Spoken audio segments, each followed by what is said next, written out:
vou ser bem radical, como uma carne de açúcar, tivesse exposta lá e a pessoa vai e olha, eu quero a mais magra, eu quero a mais gorda, eu quero a mais cheinha, eu quero... Você entendeu? Eu acho que é assim que eles veem as mulheres, como se fosse carne. A gente não tem sentimento, a gente é um objeto, como se fosse só um instrumento para sexo. Então, assim, eles veem a gente como uma bunda, um peito. Hoje mexe comigo, amanhã mexe com a Michelle, amanhã mexe com a Luana. E, assim, é uma coisa assim, eu abomino, sabe? O jeito.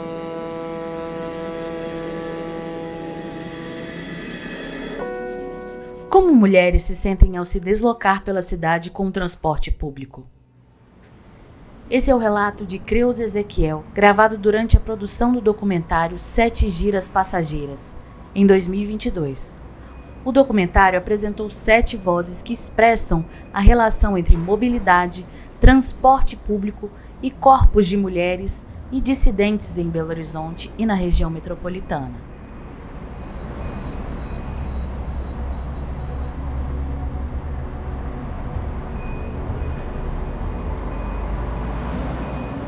Durante a entrevista, Creuza Ezequiel, trabalhadora doméstica e mora na região do Barreiro, compartilhou que, infelizmente, não só testemunhou casos, como também já foi alvo de assédio sexual dentro do transporte público em BH. Creuza destacou que, além do machismo, o racismo também é uma presença constante em seu trajeto pela cidade, somando mais uma camada de opressão às suas vivências diárias. Eu sou uma pessoa que eu estou sempre na defensiva. Você sabe por quê? Porque todas essas histórias que eu estou falando com vocês, não foi ninguém que me contou. Eu vivi na pele. E quando você vive na pele, a pessoa vira para você e fala assim, a pessoa só te chamou você de negra. O que tem? Você não é negra mesmo? Eu sou negra, mas eu pago meus impostos, eu crio meus filhos, eu vou no supermercado, eu compro e pago. Então, assim, a conta de água, conta de luz, tudo que vem, porque na minha certidão de nascimento, minha mãe não colocou lá negra, Creuza, não sei das contas, não. Você entendeu como? Eu quero ser respeitada como mulher, como qualquer uma das pessoas, pela pessoa que eu sou. Se eu for hétero, se eu for gay, eu não quero ser rotulada. Eu quero ser Creuza, eu posso ser Creuza.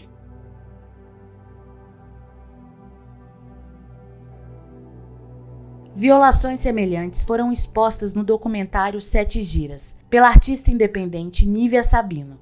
Moradora de Nova Lima, na região metropolitana, Nívia recorre ao transporte público frequentemente para se apresentar em BH.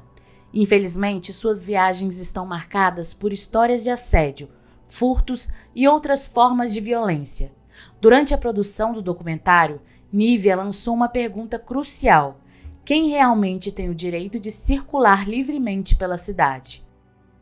É massa quando vocês me trazem para esse lugar, né, dessa mulher que desloca na cidade. Acho que essa palavra ela chega muito carregada desse trânsito, né, desse direito, entre aspas, de vir, que é para quem, né, quem tem circulado, quem pode ir, quem pode voltar, né. Até para eu chegar no Sarau, foi através de carona, tá aí a Luana que me levou lá no Jatobá, saí de Nova Lima para parar lá no Jatobá, 9 horas da noite, como é que trabalha no outro dia, né? São lugares que eles vão modificando não só o meu me fazer poeta na cidade, mas a palavra, né?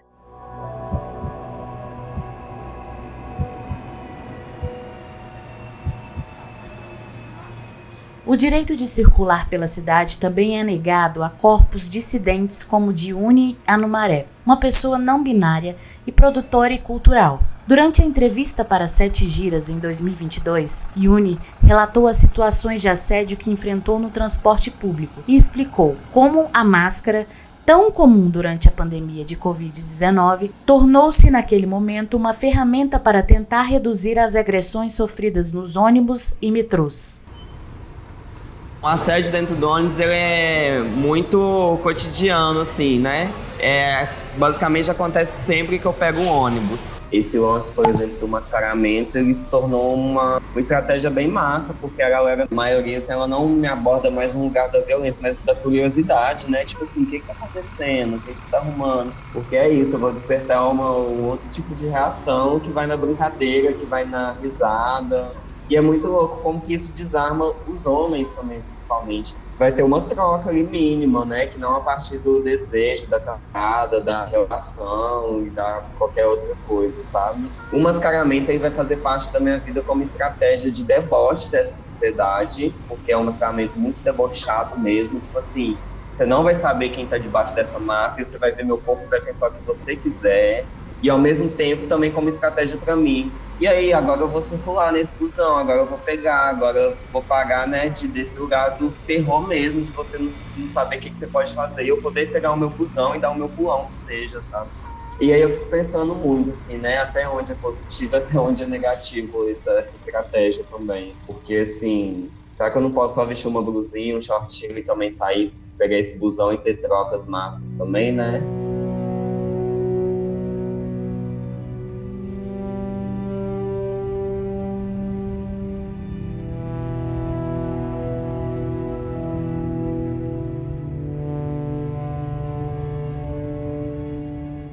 Assim como Yuni, muitas mulheres estão mudando seus hábitos e até perdendo oportunidades profissionais para evitar o assédio nos espaços públicos. Quem também já sentiu isso na pele é a deputada estadual Andréia de Jesus, moradora de Ribeirão das Neves, durante entrevista concedida no documentário 7 Giras em 2022, ela revelou as estratégias que muitas mulheres da sua região precisaram adotar para fugir do assédio dentro do transporte público em Ribeirão das Neves.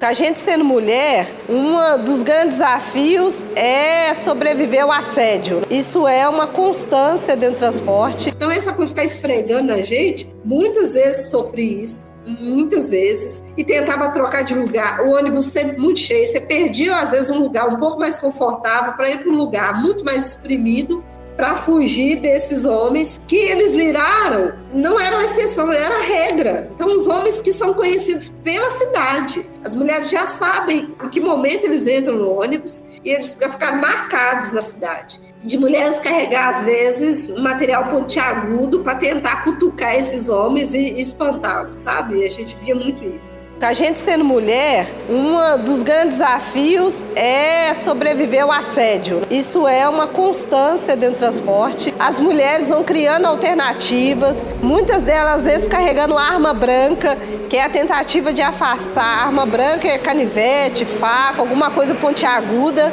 para tentar afastar os homens.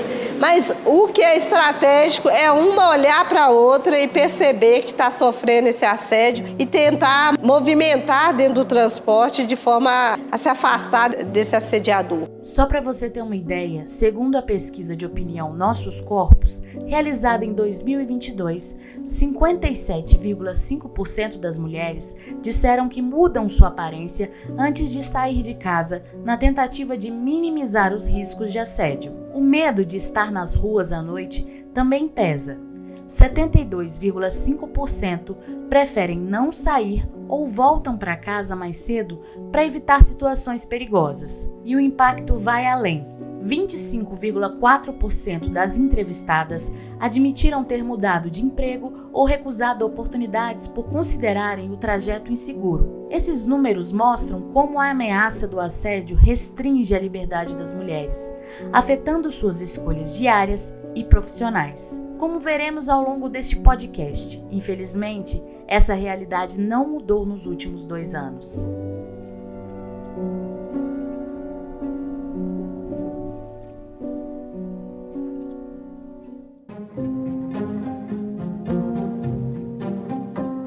Diante de tantos relatos alarmantes, é essencial reforçar o que é assédio sexual. Trata-se de uma forma de violência que envolve comportamentos indesejados de natureza sexual, como toques, comentários, olhares invasivos ou propostas inadequadas. Esse tipo de assédio cria um ambiente de medo e intimidação, afetando profundamente a dignidade e a liberdade das vítimas. Legalmente, o assédio é uma violação dos direitos fundamentais à dignidade e à integridade, conforme previsto no Código Penal brasileiro. Segundo a advogada Elisa Martins, mestre em Direito pela UNB e que trabalha na Casa Lilian, que é o Centro Estadual de Apoio à Vítima no Ministério Público, e também atua como orientadora jurídica na Clínica dos Direitos Humanos da UFMG. A legislação define nitidamente que qualquer ato que constranja ou intimide a vítima de maneira sexual pode ser punido, seja no ambiente de trabalho, no transporte público ou em qualquer espaço social. Contudo, a aplicação da lei ainda enfrenta barreiras culturais e estruturais, o que exige uma mudança contínua na forma como a sociedade lida com essas questões. Quando a gente vai falar no direito criminal, o assédio sexual ele é um crime específico que está previsto no Código Penal no artigo 216-A.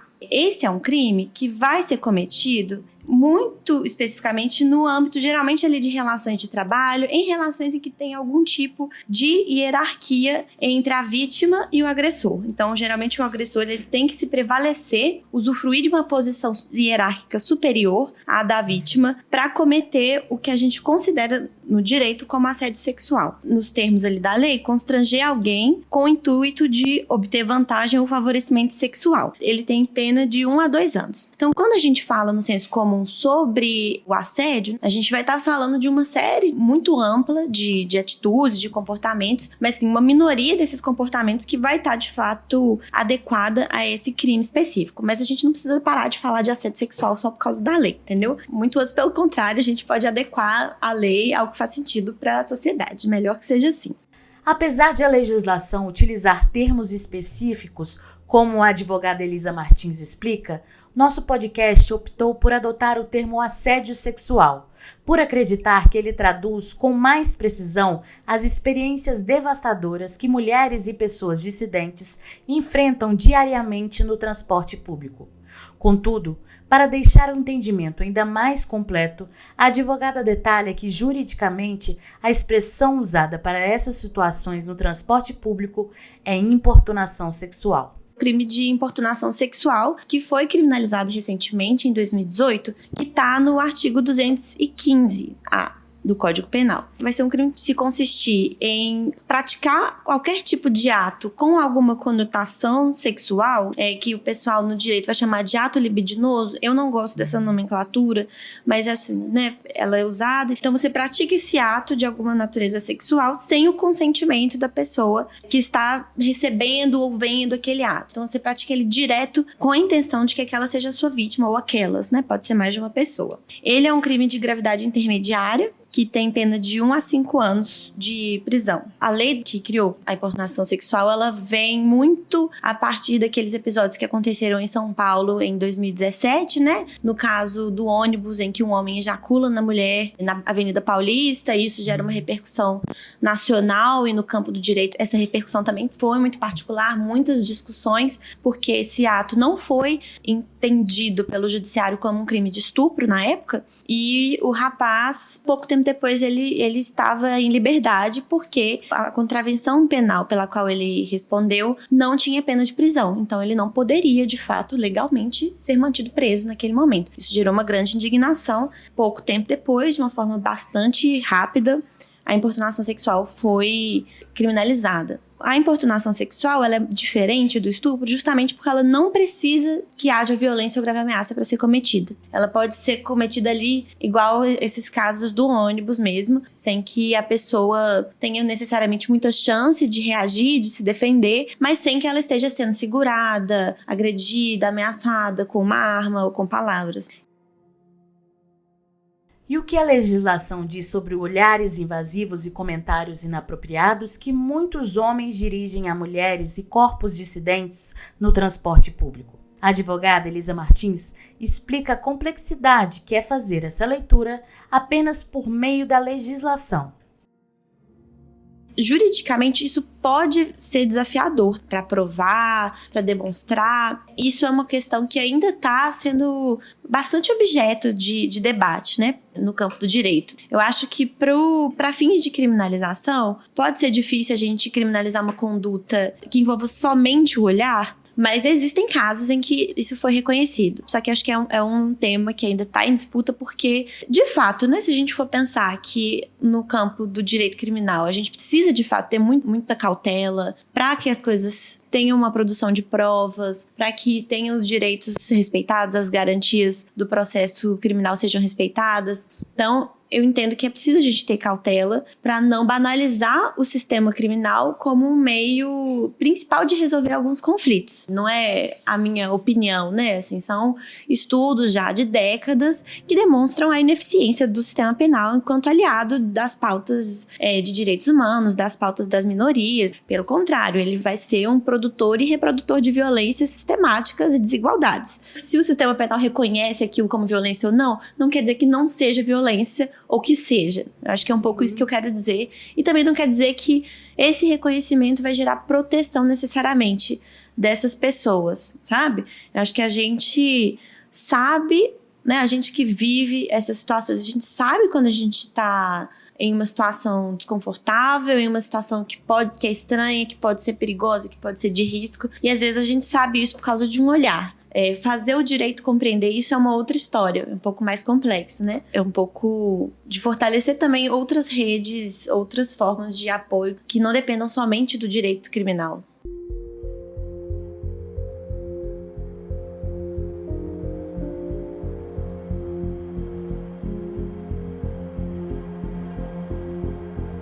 E essa violência de gênero no transporte público não pode ser analisada sem compreender as raízes profundas da dominação patriarcal. É o que aponta a consultora de política urbana, doutora e mestre em ciência política, Letícia Birchel Domingues. Ela aborda como a cultura do estupro se manifesta nesse espaço, ressaltando que o corpo feminino é visto historicamente como território de controle e dominação. Letícia também expõe as interseccionalidades entre gênero, raça e classe, evidenciando como as mulheres negras, em especial, sofrem ainda mais com essa violência. Quando a gente vai pensar sobre isso no espaço público, a gente tem algumas especificidades. Por quê? O espaço público, ele é pensado como espaço masculino, que vai fazer a política, que vai poder circular livremente pelos diversos espaços da cidade, e o espaço da mulher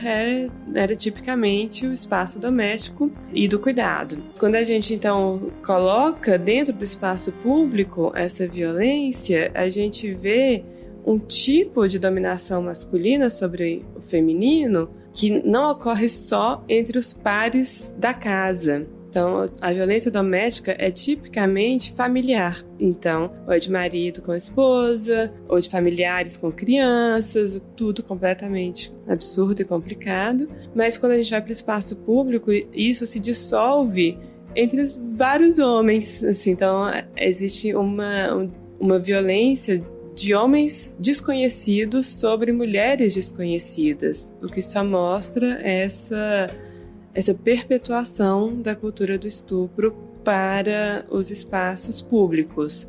Quando a gente traz a questão das transversalidades de classe e raça, a gente vê uma estrutura ainda mais violenta sobre as mulheres negras, né, que também, historicamente, por causa de questões do racismo estrutural, sobre como a mulher negra foi pensada na estrutura de dominação dos homens brancos sobre as mulheres negras, elas são ainda mais vulneráveis, com menos estruturas de apoio. E aí a gente então vai vendo que essas camadas de desigualdade, de violência, né, vão ganhando maiores complexidades, tanto sociais quanto institucionais.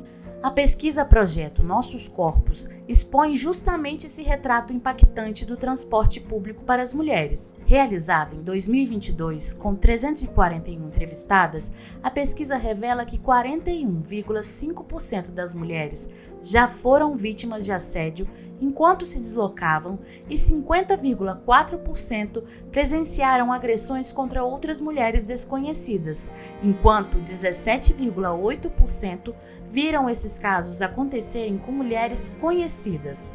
O mais alarmante, porém, é que apenas 14,9% das mulheres buscaram denunciar o ocorrido.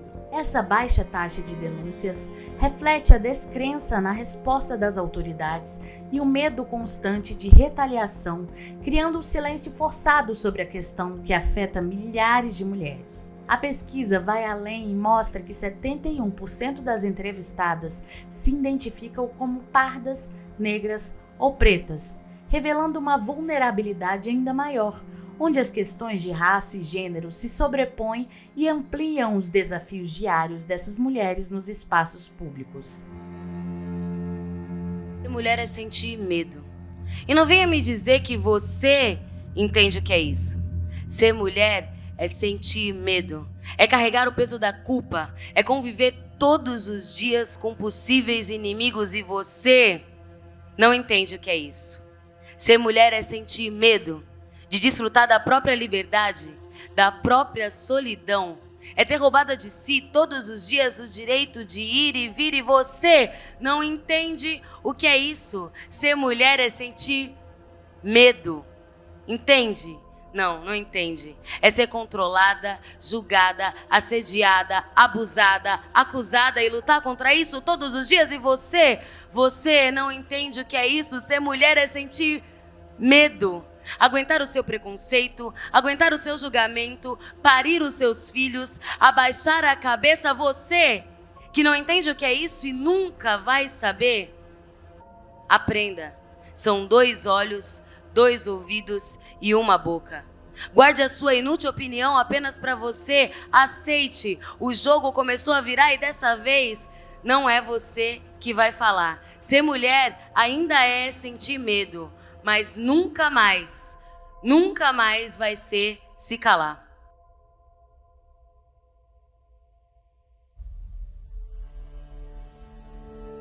Diante de tantos relatos e dados alarmantes, como fica a saúde mental das mulheres e da população LGBTQIAPN+, que enfrentam diariamente casos de assédio no transporte público? Quais são as consequências desse cenário? E mais, como essas questões impactam ainda mais profundamente as pessoas que também são negras? Para falar sobre isso, contamos com uma doutora em psicologia, Larissa Borges, especialista em relações raciais e de gênero. Quando a gente vive uma experiência de assédio no transporte público, o que está sendo colocado em jogo é a nossa possibilidade de transitar livremente, é a nossa possibilidade de ser quem a gente é e de se mover nos espaços políticos e sociais. Toda experiência de assédio deixa um trauma, deixa uma marca, é uma forma de impor uma deslegitimidade, uma inferiorização àquele corpo, àquele sujeito. É uma forma de desumanizar. Com certeza vai gerar consequências físicas e psíquicas. Às vezes se manifesta como ansiedade, às vezes como medo, às vezes uma síndrome do pânico, às vezes uma depressão. Em cada pessoa vai funcionar de uma forma, porque tem a ver também com a experiência dessa pessoa e com o repertório que essa pessoa tem. Se eu vivi uma experiência de assédio no ônibus, a próxima vez que eu for pegar o ônibus, toda aquela memória daquela violência vai estar presente no meu corpo. E se eu preciso pegar o ônibus 2, 3 vezes no dia,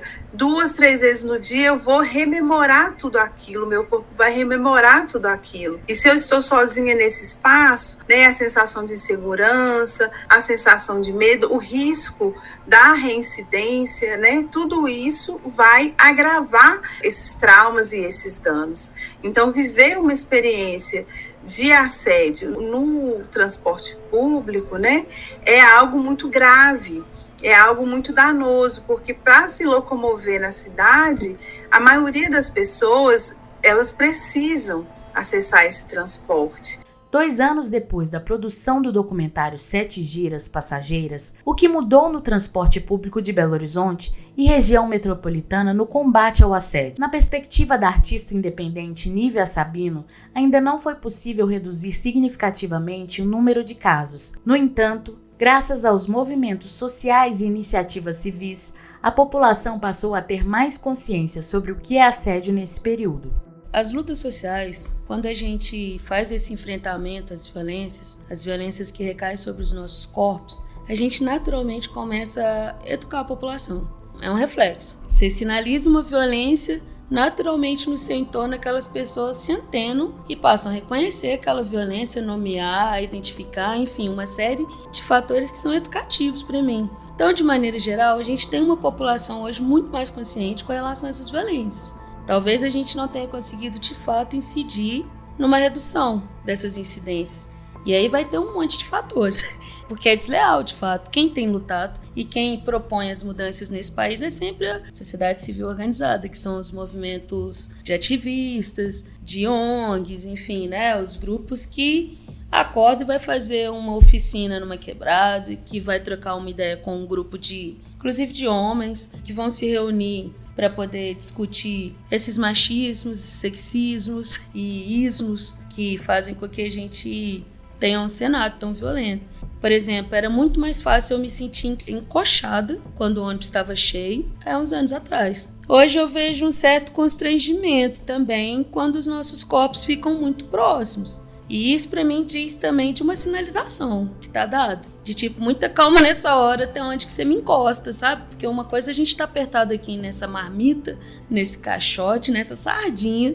E esse limite, ele começa a dar sinais de existência nesse momento. É uma mudança de comportamento que é da população. E essa mudança ela não é movida por incentivo de poder público ou de iniciativa privada. O que eu percebo é a luta social.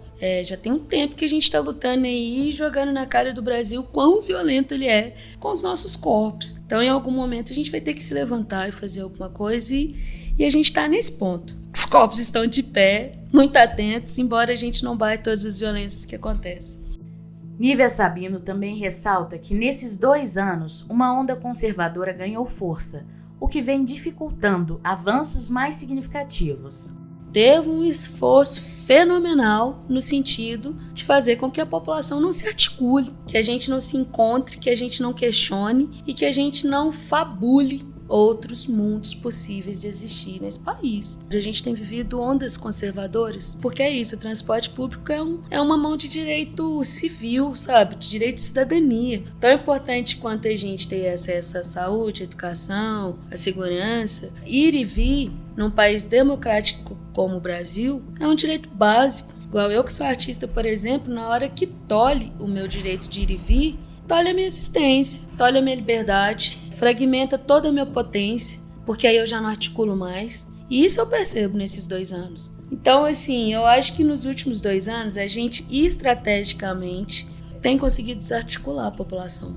Propositalmente a gente tem feito isso, e aí é o valor da passagem, é a dificuldade do acesso, enfim, cada vez mais a gente está cada um no seu canto. Os movimentos culturais, eles estão fragmentados por dificuldade das pessoas fazerem esse trânsito que é de ir e vir. Eu saio de Nova Lima para ir para Barreiro, você acha que eu não vou querer dar um pulão? E pelo menos um dos vários transportes que eu vou ter que fazer baldeação para chegar até lá? Nenhum bolso aguenta. Então, assim, nesses últimos 2 anos, para mim é visível. A população está mais desarticulada. A gente precisa do tete-a-tete, do corpo, do encontro. E cada vez mais a gente tem possibilitado menos essas possibilidades por causa da condição do transporte. E, obviamente, quando você sente que algo te violenta de alguma forma, seja no preço da passagem ou na dinâmica do trato ali, durante a prestação daquele serviço, você para de fazer, né?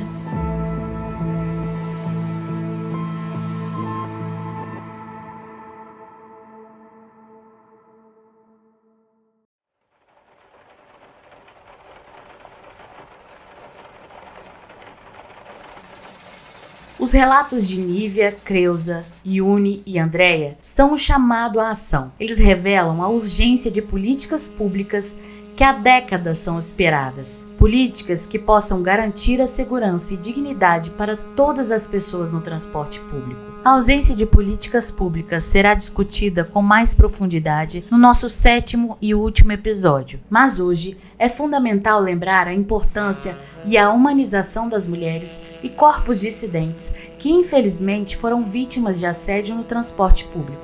A doutora em psicologia, Larissa Borges, reforça que as vítimas de assédio não são apenas números em estatísticas frias. São pessoas com nome e história, que precisam de rede de apoio sem julgamentos para reconstruir sua autoestima e confiança. E esse apoio deve vir tanto de familiares como de amigos. Quando a gente vive uma experiência de violência, de assédio, a gente precisa se permitir um tempo para se recompor. E aí, nesse caso, se autoconhecer ajuda, terapia ajuda, arte ajuda. Cada pessoa tem suas necessidades. Então, tem gente que vai gostar de estar num grupo que fale sobre o assédio e elabore coletivamente sobre essa experiência. Tem pessoas que vão se sentir mais confortáveis estando num atendimento psicológico individual. Tem gente que vai se curar a partir da arte. Rede de apoio ajuda. E a primeira coisa que os amigos precisam fazer é não julgar, é não culpabilizar, né? Muitas vezes a pessoa vive uma violência e aí alguém próximo vai falar, mas também você estava com essa roupa, mas também você fez isso, mas também você não prestou atenção. Quem quer ser violento nesse tipo de crime se organiza para enredar a pessoa. Então, não é culpa da vítima. E a família precisa deixar isso nítido. Os amigos precisam reforçar isso com a pessoa, que não é culpa dela e que ela não precisa sentir vergonha. E também organizar uma rede de proteção para que ela, aos poucos, recobre a coragem de fazer sua rotina normal. Então, se em meu trabalho eu vivi uma experiência de assédio, como que eu vou voltar no meu trabalho amanhã? Eu preciso sobreviver. Então, pode ser que algum parente ou amigo me acompanhe no meu trajeto durante alguns dias e oferecer para a pessoa o cuidado que ela necessita. Não é, resolvi que agora você não vai mais nesse ônibus. Não é isso. É a pessoa que vai ter que dizer como que ela vai se sentir confortável e protegida a partir de agora. No próximo episódio, você vai descobrir como que é o dia a dia das mulheres no transporte público de Belo Horizonte e quais são as etapas do procedimento para denunciar casos de assédio dentro desse ambiente. Até lá!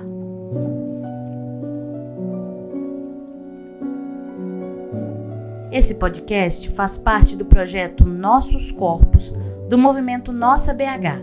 Esse episódio, A Carne Negra, teve a apresentação de Larissa Kimpel, roteiro e produção de Arthur Bugre, Juliana Moreira e Luana Costa. A edição é de Marcos Gomes.